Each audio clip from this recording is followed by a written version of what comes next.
This is Reverse Engineered. Hey everyone, my name is Jon Penland, and Reverse Engineered is brought to you by Kinsta, a premium managed hosting provider. In today's episode, I'm speaking with Brad Miller, Vice President of New Client Strategy at 10up. Brad, welcome to Reverse Engineered. Hi, John. Thanks for having me on. I'm really excited to be here. Yeah, it's an honor to have you here with us. Can you get us started by introducing yourself to our listeners? Yeah, absolutely. So my name is Brad. I live in Tampa, Florida. Brad Miller. I am the Vice President of New Client Strategy at 10up. Focus heavily on new client growth and strategy with our customers. Been doing web design and UX design and development for many years in the WordPress space, and so that's who I am. I was taking a look at your Twitter and LinkedIn, getting ready for this conversation, and you seem to be involved in a variety of different things, right? So I saw 10up on there. I saw Reactant Media. I even saw something on your LinkedIn about independent singer-songwriter. So give us the lay of the land as to all the different projects, all the different irons you have in the fire right now. Yeah. So yeah. Before I got into the design and I guess WordPress realm, I was a musician. So I was on a label called Liberation Music Records out of St. Louis, Missouri. Recorded and wrote and still write and still record and things like that. I work with a couple artists, ghost writing, which is kind of fun. But yeah, I'm a musician. But from moving from that, I actually got into doing design and development and websites and helping with merch and things like that. So I do still do music. That is something that's important to me. Reactive Media is actually like a side thing that we're doing. My business partner, Stephen Christian, lead singer of Amberlin, is a good friend of mine, and we were actually working together to build kind of a community around technology, faith, and just in general, just different type of things like that for a podcast. So unfortunately, it's taken a little bit of a pause just because there's a lot going on with COVID and whatnot. But yeah, that's part what Reactive Media is, and then 10up is obviously my main focus. I work pretty heavily there and focus on the new client strategy side. So. Yeah, and I don't want to derail too far in this direction, Sure. but you're the first person I've spoken to that I recall as a part of Reverse Engineered who is like a singer-songwriter. So I just have to ask a little bit, like, how did you get into that? What role does that play in your professional life today? Yeah. So, it was basically like early on in high school, I always wanted to learn to play an instrument. And I started out with the drums, and I realized that I was like, I really like to sing. And so I just focused on growing that talent and focusing on singing and playing the guitar while doing so. But since I had a natural rhythm guitar came naturally to me. Sure. And I don't have perfect pitch or anything, but I have a pretty good ear for music. And so I just taught myself with tabs and whatnot, and it was in choir and stuff like that. So as part of like being a part of my church and community and things like that, I just continued to kind of focus on that talent. And so started doing that throughout high school and just would like to write. And so I was a very creative writer. I loved poetry and loved to do that. And so that was a big thing for me. And so design and UX kind of came naturally. I just felt like I'm a creative person. I like colors and all these things. And so it's just kind of all comes together for me. It's almost like a new renaissance. And so basically love inventions and creating something from nothing. And so like a song is basically like writing websites or creating websites, writing code. It's like you're creating something from nothing. And that to me is really exciting. And so when I got into music, was basically kind of just doing local stuff in St. Louis. And a friend of mine started kind of a label and got me on that, doing like some booking and whatnot. And then ended up getting into more of a record contract, which is cool because then I produced a couple albums and recorded one in St. Louis with Jason McIntyre, which went really, really well. And then we also did another one in Nashville, which was taking the EP that we did in St. Louis and kind of expanding on that as a band called August Reliance, which was from Brad Miller to August Reliance. So that's kind of how I got into it in a small nutshell. Yeah, and I don't want to turn this into a personal advice Sure, that's conversation, but I have a similar story with music. I similarly got into guitar in high school, taught myself largely tabs and whatnot. Yeah. and was pretty engaged in music through college. Actually, in high school, I moved around a bit, and man, my summers I lived with a guitar in my hand because we were moving around, didn't know anybody. Man, in the summers, I was playing 6, 8, 10 hours a Yeah. day. Some of those summers. So Yeah. it was a really important part of my life for a long time. And as I've gotten older and I have kids and professional responsibilities have multiplied, I have two guitars on the wall behind me. I don't know if you can see them, Hmm. but they have Yeah. not come off the wall in maybe a year. Right. So Yeah. I'm Yep. curious, we were talking before we started recording. You have a family, right? You have a lot of professional obligations. I'm curious Yep. how you've managed to keep music a part of your life as life That's has a great gotten question. busier and more complex. That's a great question, and one is really making the time to just sit down and do it. I will admit, like just over COVID, like the time last year, I think is where I actually recorded a new song in my home studio and then Mm, sent it over to the guys I recorded with before, and we actually released that. So I actually put that out on on iTunes. So it's again, it's not like something I'm promoting. I didn't sure. distribute like or anything like that, but I still make time, and it's important to me for that. And so like it's also challenging having my kids at home too because they're loud. You might even hear them when we're Right. talking. And so because of that, when you don't have a quiet house, it's sometimes it's challenging, but I do try to keep that going. My son is also a musician, and he Mm, actually released a single and is doing that as well. And so it's kind of cool because I see him and hear him, and then when he's playing, I try to play as well, and it's an exciting thing. But to make time, I literally, it's either on a Saturday or a Sunday, or sometimes in the evenings if I have a quiet house. I just sit down and tell myself, hey, I'm going to work on that song I was writing, mm, or I'm going to work on this song. Or if someone reached out to me and said, hey, Brad, I wanted to drop some acoustic music or acoustic track to something. Can you lay something for me? And I'm like, won't be able to do it till Saturday because I'm busy, right. but just managing my time. It's kind of Mm, almost like freelance, a little bit, but that's kind of how I make time for it. I just put it on the schedule and make sure I do it. yeah. Yeah. That's probably, there's so many areas of my life where I've done that, where it's like, I managed to find time for this because I've carved Yeah. out a spot in my life for it. I haven't done that with music. The idea with putting the guitars on the wall, because they used to be in Yeah. cases in the closet, right? The idea of putting them on the wall was like they'll be easy. I'll just grab them. I'll Right. be in the Right. middle of a work day and I'll need a mental de-stressor and I'll just pull it Yeah. off the wall. Has not Yeah. happened one time. Oh man. Right. So I So will say, yeah. keeping them out is nice because you can grab them or whatever. But I also try to keep them in the cases too, like especially a couple of my acoustics because I have a Yeah. Taylor that's a really nice Taylor, and I want to make sure I keep the humidity and everything.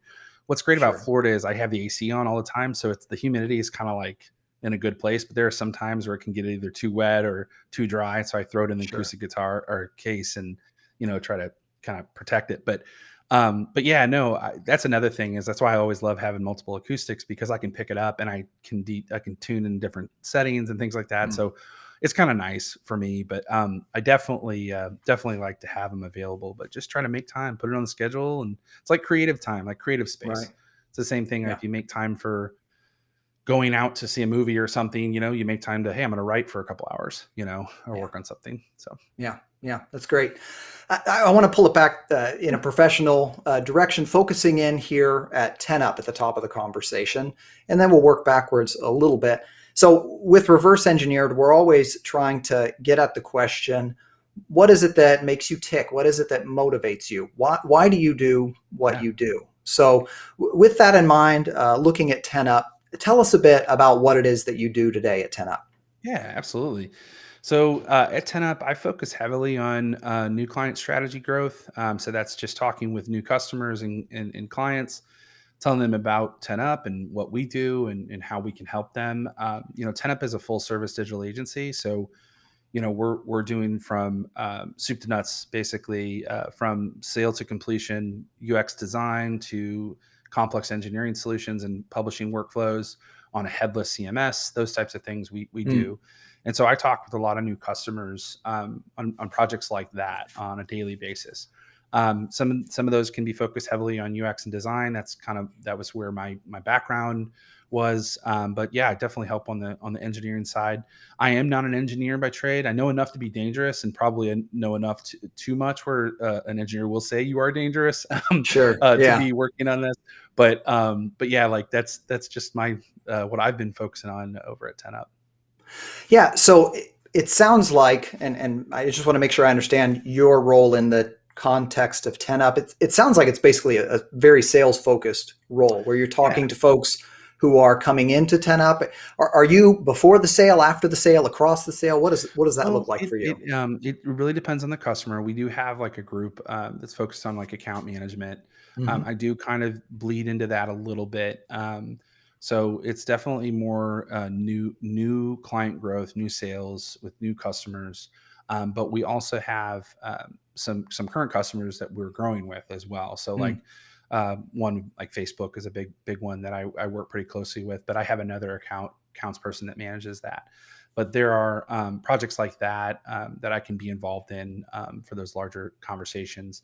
But I would also say that it's strategy too. So like sometimes we do paid strategy if a customer comes in and they want to really dive in on things, and our core team can't start on something like our new client strategy team can jump in a little early and say, hey, let's document your requirements. Let's put some stuff in motion, at least get things going until we get to that point where we can kind of kick things off. And that's been very successful. I definitely feel like it's kind of nice because I can, like in early conversations, sometimes I'll do some wireframing, or if I have to throw a design concept together, I will, but I know my design team would kill me if I did that Sure. early because they want to do that. But it is kind of good to kind of talk with the customer and give them at least a vision. And that's kind of one of the things I would say at 10up we do pretty well is a vision and putting that together.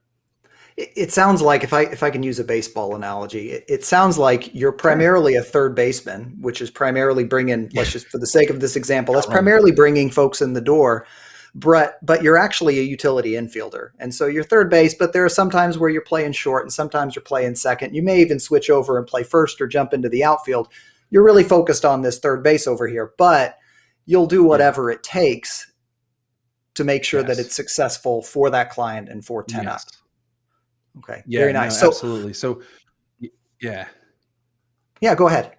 Oh, sorry. So, yeah, what I was going to say was, yeah, part of it is yeah, we 10up tries to have those type of people in the early conversations because we have an understanding of what the customer might need based on what we've Mm, learned over the years. And I think that's one thing that I've brought to the table, which is nice, is I have a good sense of a little design. I have a good sense of the engineering. I have a good sense of just overall general strategy and discovery and that process. And that's one thing that's great is 10up has a team dedicated to that. right. And so we do that early on in the initial engagement. Yeah. What do you find most rewarding about the work you're doing at 10 up? Oh, that's good. Connecting with new people and being able to kind of show them that WordPress is not a blogging platform. There's a lot of people still out there that says, Sure. it's not. I don't think it's enterprise, and it's like it is. It's Mm. absolutely. And here's what we can do. And I'll never forget. I remember one time I was in a conversation with a customer, and they said, what are you telling me that we can write outside of Word now? Like we can write directly in the Oh my browser, goodness. like using Gutenberg? And I was like, absolutely. And their job had hit the floor because they're like, this is going to Mhm. save us so much time. And I was like, that is the rewarding thing. Like being able to see and show what we can solve for people is pretty cool. Hmm. It's exciting. Yeah, that's awesome. You came to 10 up via acquisition, but you've been there quite a Yes. while. I think if I was maybe 4 years or so that you've been there now. Yeah. Just a little over 4 years. Yeah. That strikes me as a little bit unusual for a founder. It's not unusual for a founder to join a firm through acquisition. What strikes me as unusual for you to still be there 4 years after the fact. Yeah. So, what prompted you to put down roots at 10 Up rather than moving on after a year or two to the next venture? That's a great question, and I'm sure Jake will probably watch this, so hopefully he'll appreciate my response. Yeah, so when I got acquired by 10up, the biggest thing was that I loved the culture. Instantly, I saw kind of what 10up was doing, what they were building, kind of the growth model, just everything that they had. Great leadership. John, our CEO, is just incredible. Everybody who's in a leadership position there, just great people. Mm.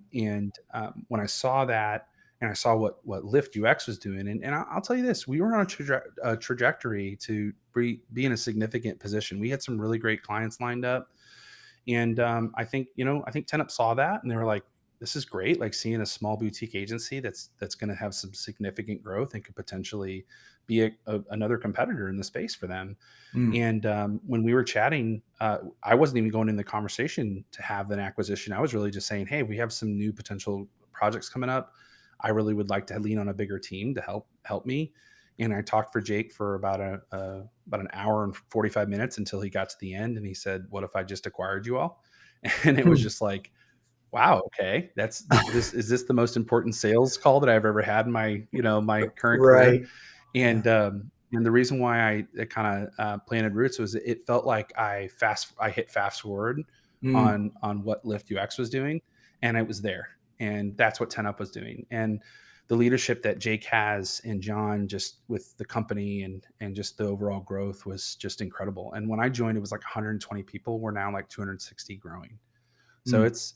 it's pretty awesome to see that growth, and I think I Yeah. bet on the right horse, if you will. Yeah. Yeah. So something you just hit at there is that there was alignment between what Lyft UX was already doing, and then it felt like, as in your words, you hit fast forward on Yeah. what Lyft UX was already going after. So, for the sake of folks listening to Reverse Engineered, what's Lyft UX? Tell us a bit about what Lyft Oh, okay. UX Yeah. was or is, and Yeah, how it came to absolutely. be. Yeah, Lyft UX was an agency that I was a co-founder of. The conversation started in 2009. Chris Wallace, we got together and we were just talking about, I wanted to start an agency, and I said, "Hey, I want to focus on design and UX, and I love WordPress, and I think we should marry the two and focus heavily there." And he's like, "Yeah, so am I. I want to do that too."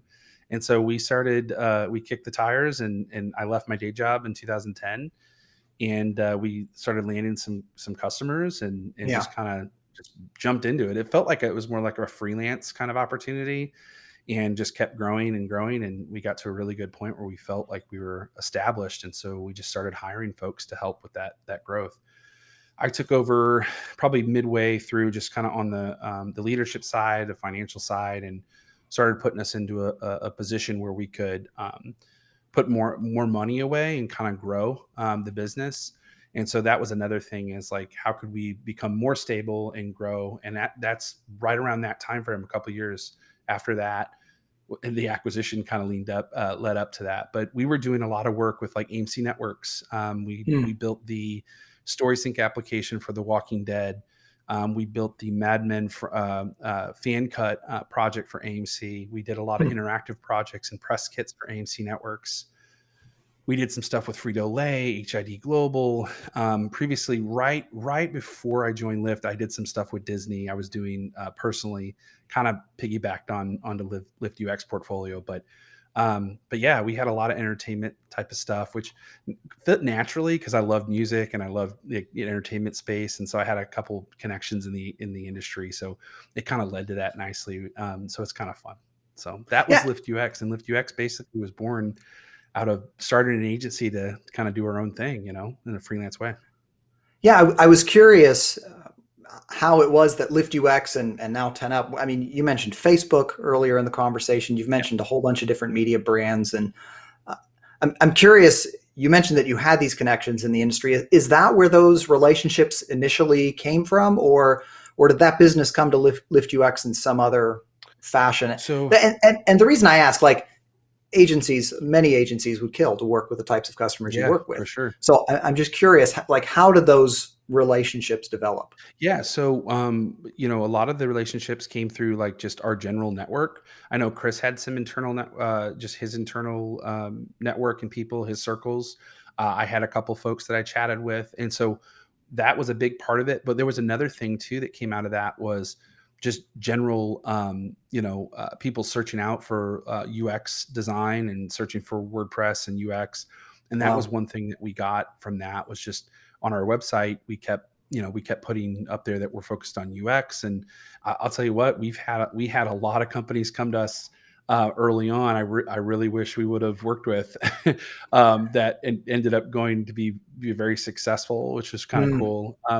One of them was Square. So I had wow. a very, a good connection with one of the directors there at Square when they were just kicking off, and I'm kicking myself for not getting in there. But yeah, I mean, it's just staying connected, being nice to people is another thing. Oh my gosh, Yeah. that's one thing I always tell people. It's like you gotta stay kind and be kind to people, because you never know where they're going to go in 2 to 3 years. Yeah, for sure.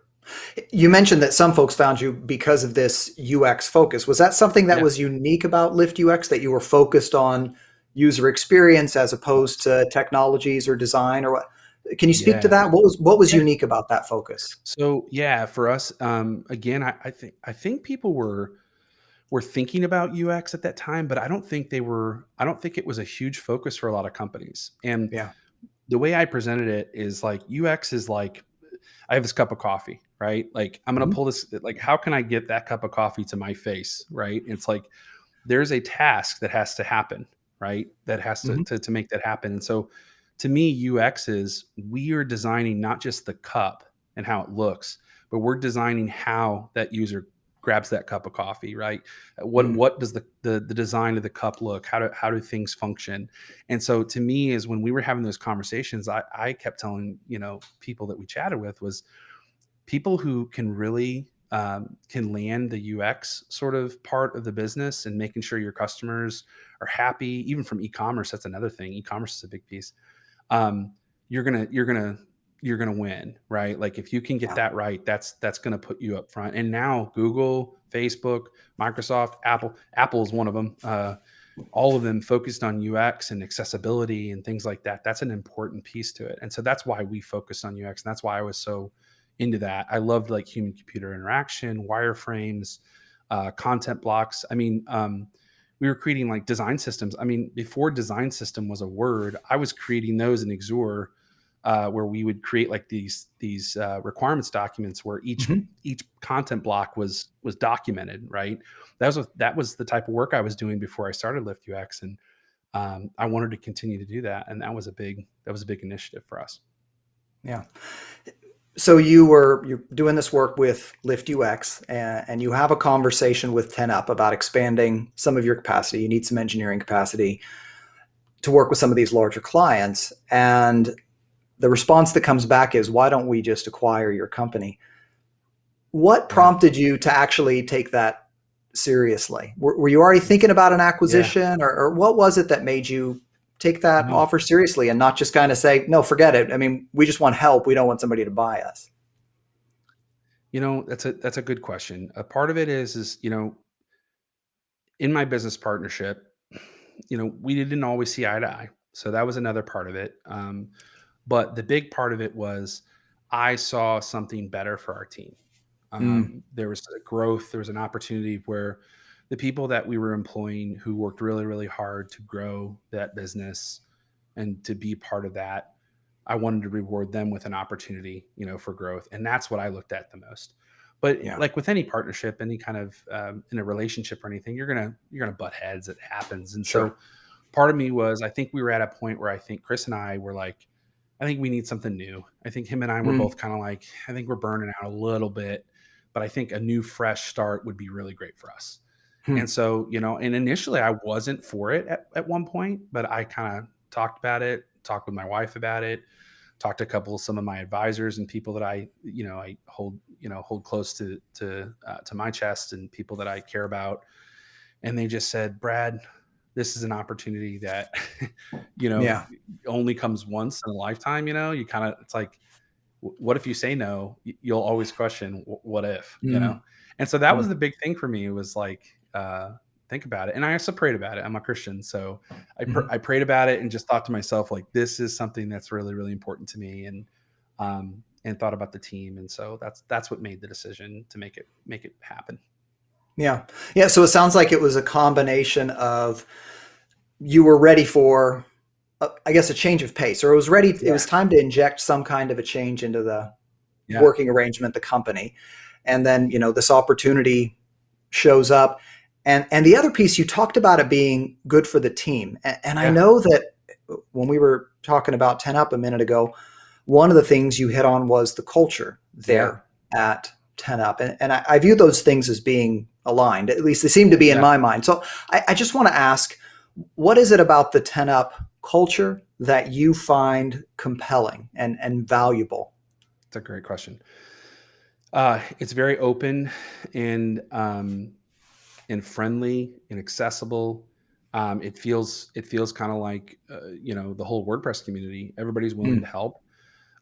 When I first joined, it was just everybody was so willing to learn and help me, through the process because it's kind of like drinking from a fire hose. Because sure. when you jump in, you're like, I kind of did this way, a certain way. I was working, this is how I manage customers. But then it was like, but this is how 10up does it a little bit. So you got to kind of adjust a little bit. And I tell you what, the first couple of years, it was a bit of a culture shock Sure. from an operational standpoint, but the people that work at 10 Up are just incredible. And we Yeah. still have some just incredible people and continue to bring more people on.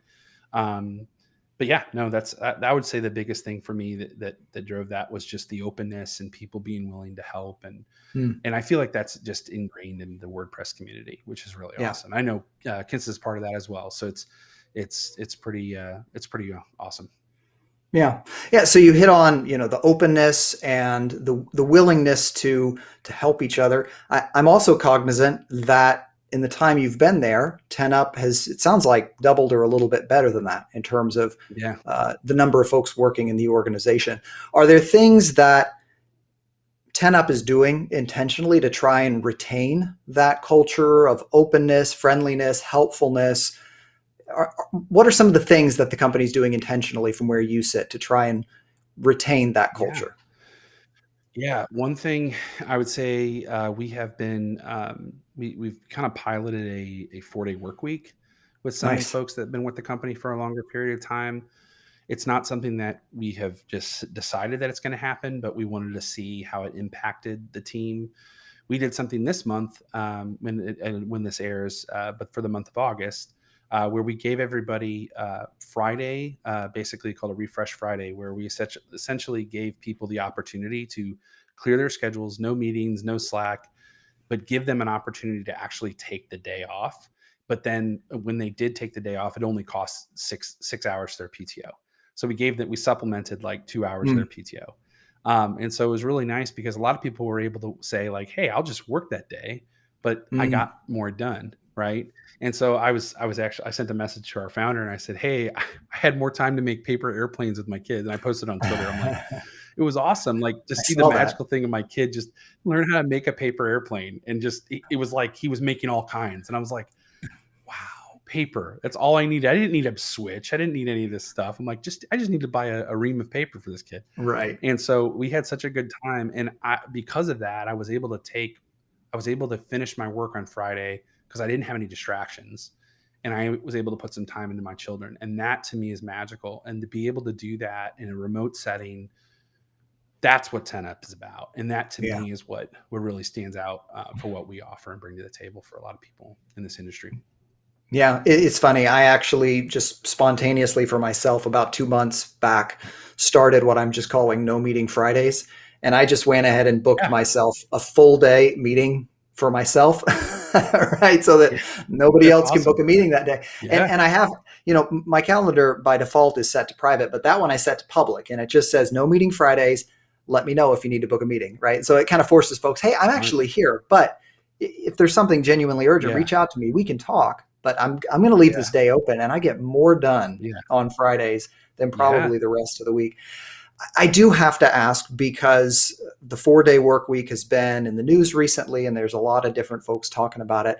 I just have to ask what the experience has been like. Has it been some positive, some negative, all negative? What's it been like? So, so I've heard through just, through seeing the team, what they feel is like one is there's a lot of people that actually will kind of already manage their work schedule like that already.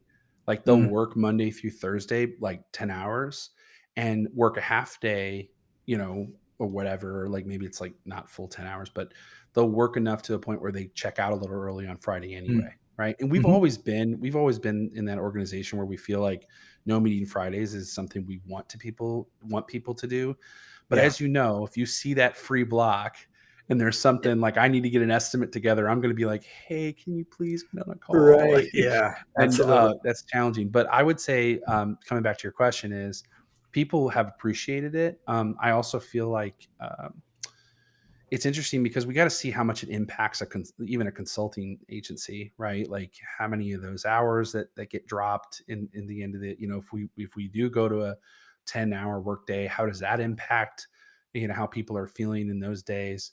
But everybody's different. There's some people that have said, I'd prefer 5 days a week, or I'd prefer reducing my hours. And see, that's another thing we piloted too, is like we offered people like, do you want to work less hours? And you would, you could essentially reduce your compensation to just drop the, like, you are not required to do any more than this.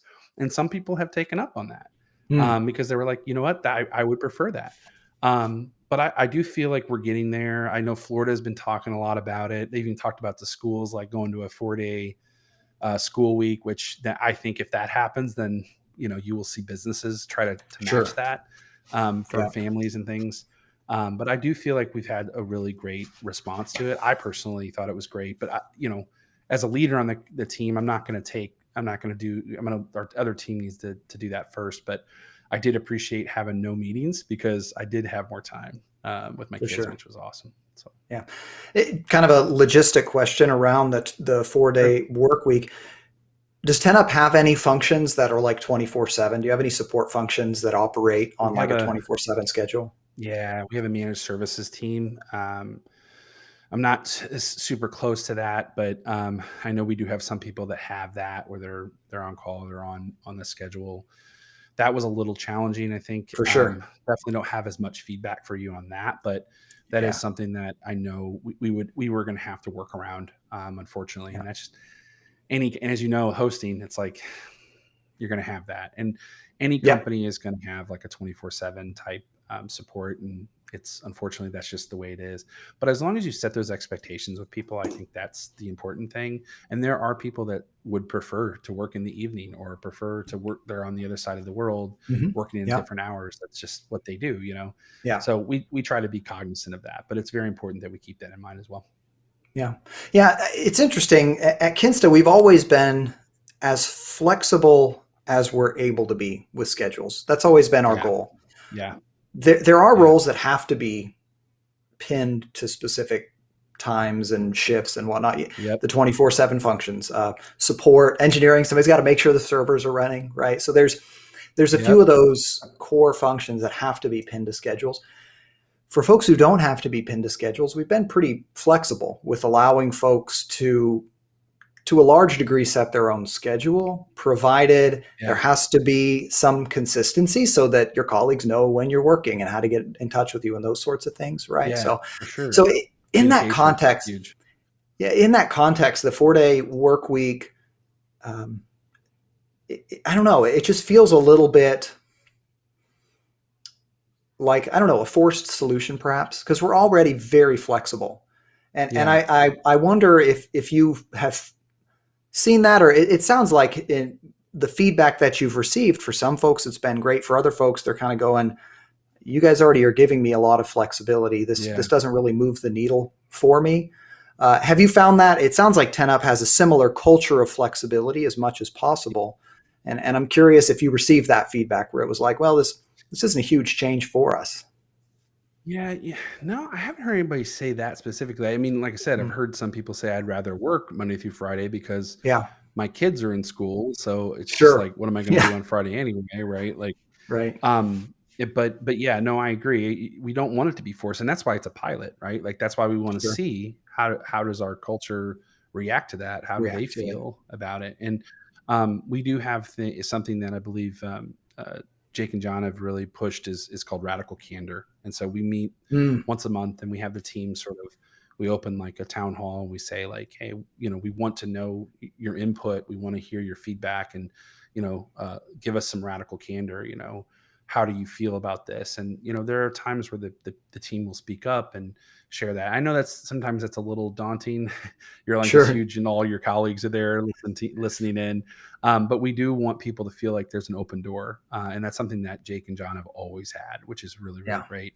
But yeah, to go back to your question, I do feel like it can be considered forced, especially if we have the flexibility. It's like I can work when I need to. It's the same thing. Like if I have to break away for one of my kids' things that he's doing, or lacrosse thing he's doing, I might break away and go do that in the middle of the day for 2-3 Yeah. hours if I can get it on my schedule, come Right. back and then work in the evening. Right. Like Yeah. that's what's really great. But I think part of it, what we're thinking is to avoid burnout, right? I Sure. don't want people to feel, and we don't want people to feel like, man, that extra day. Like if it gives me another day where I can have almost feels like 3 days off, 4 days on, it might be interesting. But I agree with you. There's this potential thought of like, are we forcing people to change something that they kind of already feel comfortable with? But that's why we're piloting it, So Sure. we're seeing what people think. Yeah. Yeah. And I do think there is a distinction there, because you mentioned, you might go take off to a kid's sporting event or that type of thing. And as a leader or a manager in an organization, I do think there's a sense in which you feel more freedom to do that kind of thing. I'm in a leadership role, and so yesterday was first day of school for my kids, and I went ahead and I started 2 hours late, right? Because I took the kids to the first day of school, and then towards the end of the day, I took about 2 hours off to go pick up the kids. And on the way home, we had celebratory ice cream cones, and then came on the rest of the way home. And I did just what you described. I worked a couple hours in the evening to make sure that I was caught up, nothing was falling through the cracks. Yep. I do think, one of the possible benefits of something like a 4-day work week or a very explicit flexible work policy is that somebody who's not in a managerial role then can point to something in writing and say, I can do this. I have the genuine freedom to do this because the company's gone so far as to put in writing that I have a flexible schedule or whatever that looks like in the context of that company's needs and culture. Yeah, for sure. And I think you have to lead by example too. Like if the leadership isn't taking time and going in on that, like people are going to see that and they're going to be like, well, maybe I shouldn't, the big dogs are watching kind of thing or whatever. But I think it's really important, the team here and Jake and John and team, they really push for like, hey, use your PTO, take your time off, enjoy the refresh Fridays, and again, certain people, it depends. When we're piloting it, the 4-day work week, it was really up to some folks didn't do it, some folks did, and so it was interesting. And so we're always looking at options, all of that, kind of figure out what's good for our team. And so I really like that, and I think the one thing is just again making time for yourself. I think is important, and making sure you let your culture and the people that take that time. Give yourself some time off. Like it's important, especially after last year. I think we're like 2021. It's like hold my beer 2020. Right. Thinking about that. So yeah, one of the little things I do is if I am doing something like that, where I realize I am making use of the flexibility Kinsta offers, I do try to be transparent about that. And it's something as simple as my Slack status makes it clear what I'm doing. Like when I was gone, my Slack status, the icon was like a bus, and it said, gone to pick up the kids from the first day of school. Right. So like, there's no question anybody I work with could see, I didn't put in there in a meeting or be right back or anything. I was totally, upfront about it because I want others to feel that they have that flexibility as well. And we've kind of hit on it. It's the reality is there are roles that are fixed and scheduled. And so there are some limitations there, but where that flexibility is possible, I want my folks to feel the same flexibility to do the same. 100%. I love to hear that, because it is, communication's a big thing, and just being able to show your team that hey, I'm taking time to be with my kids. Like Jake did that recently, with his family. It's like, hey, this is important to me. I'm going to be stepping away. And I love that. And I think that shows a lot to the team that, you should be doing the same. Again, we're not telling you how to parent or whatever, but it's just like, you feel free to make that time, so it's important. Yeah. It's funny, a minute ago, and I just have to mention this. You mentioned that you have these all hands, and I think you said radical Yeah. candor, where you allow Yes. folks to just kind of raise their concerns. And Yeah. we do these all hand conversations where we have folks ask the questions in Slack beforehand, and then we jump in and we have an internal guest, and answer the questions. And there have just been one or two times where, right as we're about to go live, a question drops, and I'm like, okay, I'm about to have a deer in the headlights Yeah. moment here, because this is a really Yeah. hard Right. question, right? and it dropped Yep. 5 minutes Yep. before the AMA went live. So those are super important, but they can definitely be challenging to the folks who are trying to answer those questions, for sure. Yeah. Yeah. Nick and John do a great job fielding them. Yeah. And I think it's important too. We've made options where try to respond to it beforehand. Like maybe if you have a question to ask beforehand, just so they can have maybe a better answer. Right. But I also Yeah. feel like we want to be able to have that feeling like this is brand new. Like Mm. this is coming to us with a hot mic moment, I guess you Right. could say. Yeah, Like, for hey, sure. this is what it is. Let's talk through it. But again, I think it's that openness, that open source, like what we believe in for WordPress is like we want people to feel like their voice is heard, and Yeah. it'd be positive for everybody. Yeah. So coming back to some other ventures that you've been Sure. involved in, just briefly, I know there have been some other web-based projects you've launched, two Yeah. that I'm aware of: remotejobs.com, Yeah. faithmade.com. Yeah. So you've done a lot that's entrepreneurial in Yeah. sort of the internet space. What attracted you to entrepreneurship in the digital space to begin with? So I always tell the story because it's hilarious. So when I was doing music, there's this guy that reached out to me, and I was doing websites and band like merch and stuff for people. And Hmm. someone said, "Hey, I need to make a website," and I was like, "Oh, okay." He's like, "Let's get together for dinner and we'll chat. You can tell me kind of like what we're looking at." And I was like, "Okay, perfect." So we got together, and so I started chatting with him, and we were talking about the project. And he goes, "How much is it going to cost me?" And he was just like being blunt. And so I was like, oh, okay, well, I wasn't ready to talk about that yet. But as I was thinking about how I was about to say it, he goes, "I'll tell you what, I only have 5,000 to spend." And at that time, I was like, I'm charging people like $500 to $1,000. I'm thinking, Right. yes, 5,000 is more than enough. And that's when it clicked with me. I was Yeah. like, if somebody's willing to spend 5,000 for a website, Mm. I'm like, I'm pretty sure we can make a lot more here.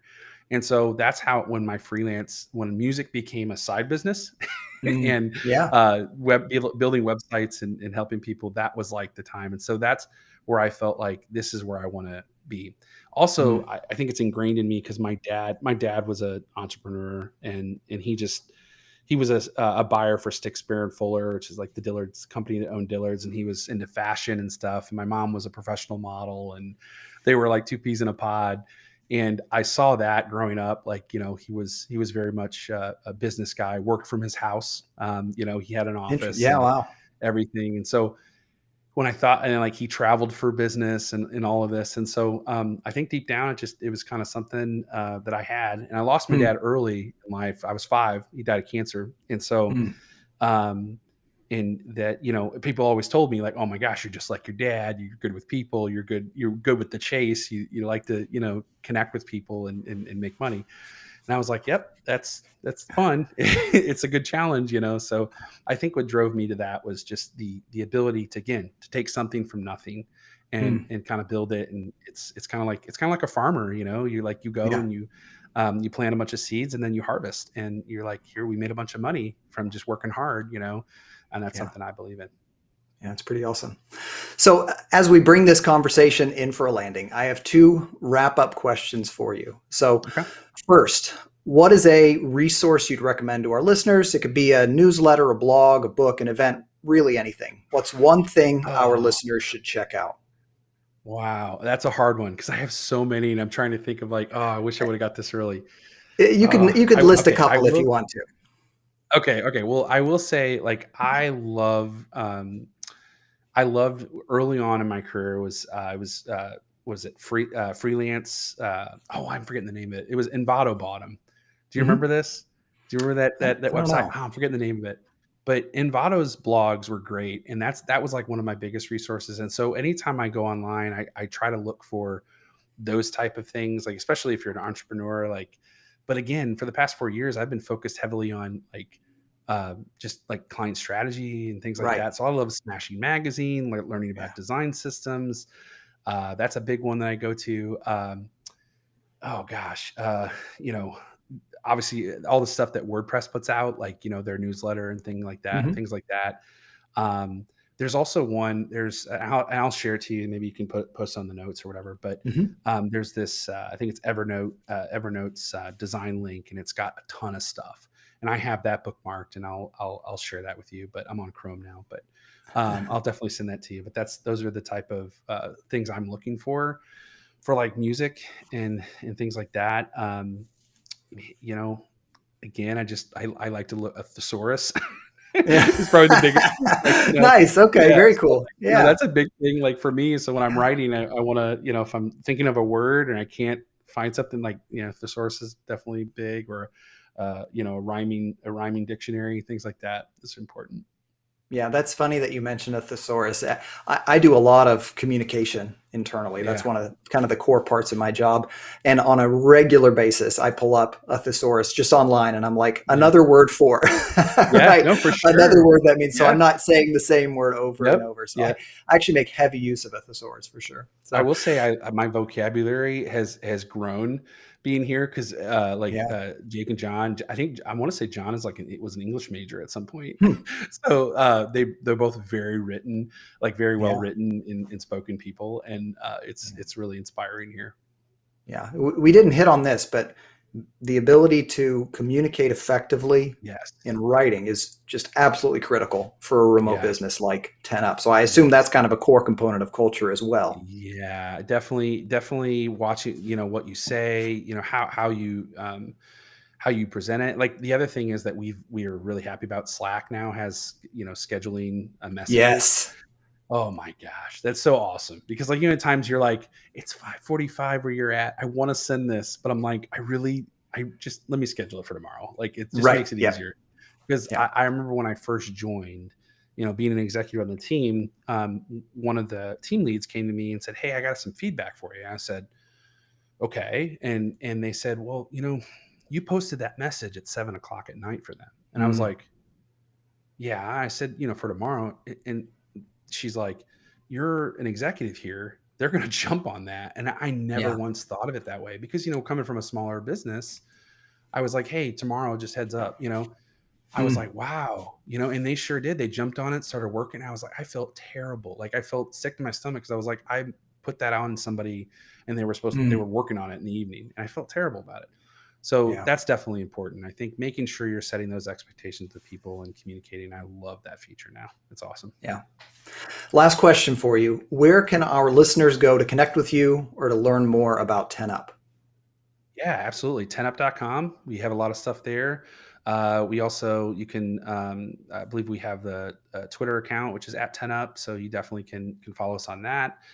And then you can catch me at I'm Brad Miller, letter I, letter M, my name.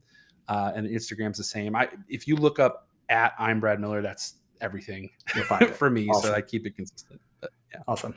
Well, Brad, thank you so much for being on Reverse Thanks, Engineered. John.